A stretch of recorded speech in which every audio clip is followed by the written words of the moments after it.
जिसका लेन देन है चुका दो। एक बात बताएं, आप लोग किसी का कर्जा लेके तो नहीं बैठे। कुछ लोग ऐसे होते हैं पैसा ले लेते हैं वापस नहीं देते।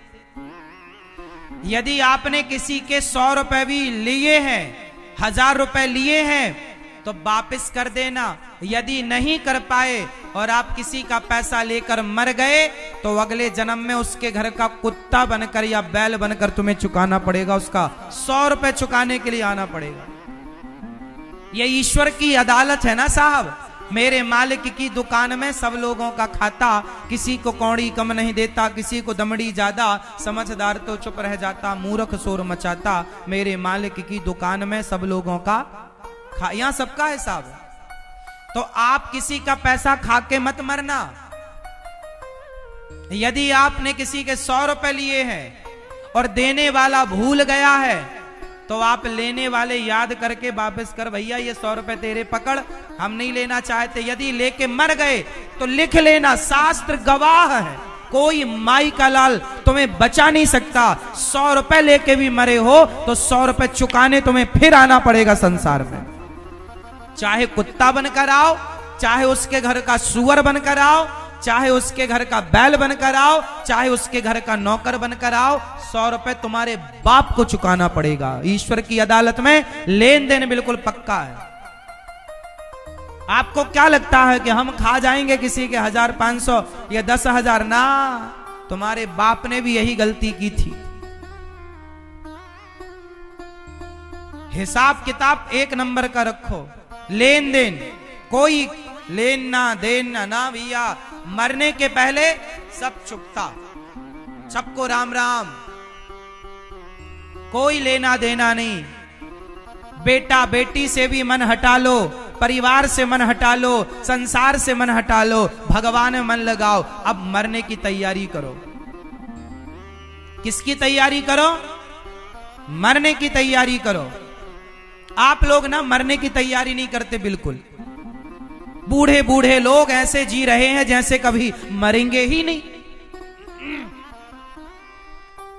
2 बातन को भूल मत जो चाहे कल्याण, नारायण एक मौत को दूजे श्री भगवान। अपनी मृत्यु को और भगवान को सदा याद रखना चाहिए। समझदार लोग दोनों को याद रखते हैं और मूर्ख बेवकूफ लोग दोनों भूल जाते हैं। और आप लोग मरने के पहले बिल्कुल सब क्लियर।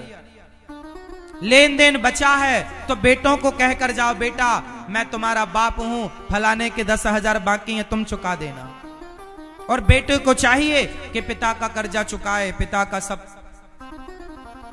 1-1 रुपए का हिसाब करके जाना साहब, वरना गति बिगड़ जाएगी, कामना ना रह जाए। और आपको मरते समय बिल्कुल सावधान रहना। जब आप मरने लग जाएं तो घर वालों को बोल देना, जब आप जितने लोग बैठे हैं सब अपने घर वालों को बोलना कि बेटा जब हम मरने लग जाएं तो ज्यादा रोना धोना मत। आजकल होता क्या है, आदमी मरा नहीं, लोग पहले ही आ जाते हैं और आ करके क्या करते हैं, हिलाते हैं, हमें पहचानो हमें। आप मरने लग जाएंगे ना तो ये दुनिया इकट्ठी होगी और आपको हिलाएगी, हमें पहचानो हमें। सब लोग यही कहेंगे हमें पहचानो, कोई ये ना कहेगा कि भगवान को पहचानो। सारी दुनिया आएगी, आपको हिलाएगी, कहेगी हमें पहचानो, और थोड़ा रोएगी आपके मरने पर। आप मरने वाले हैं, ये दुनिया आपके बगल में बैठ के रोएगी, शोर मचाएगी, तो आप शांति से मर पाओगे? इसलिए कहते हैं कम से कम शांति से मरने की व्यवस्था तो करो।